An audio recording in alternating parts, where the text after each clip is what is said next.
Sanibonani, momusha la ekhaya siyakwamukela hlala nathi usokozele wonke amaphupho esibe siwafunda. Ungabuza kwi-comment kanti-ke ikhona nencwadi yamaphupho iba u-R500 sikuposela ngophepha. Phuthuma subscribe ku-YouTube sichaza amaphupho. Usifollow yonke indawo, sinalo i-page ku-Facebook sichaza amaphupho. Namuhla sizokhuluma ngokuphupha ugunda ikhanda. Kunobuzile lapha kuma-comment uthi yena-ke ngokujwayelekile unokuphupha bemgunda ikhanda. Lokho-ke njengakusho kusuke kungelona iphupho elihle neze.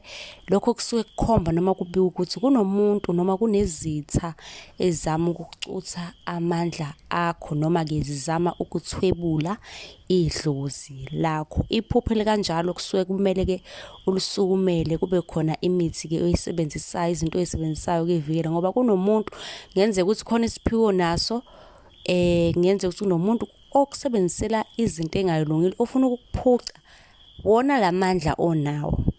Uma unombuzo sondela nje eduzane bakithi nawe sizokwenzela kanjalo-ke. Kanti ungasilandela ku-Facebook, ku-TikTok ayafana amagama. Phuthuma ku-WhatsApp ufake i-order lalokho ufudinga ukukuthenga.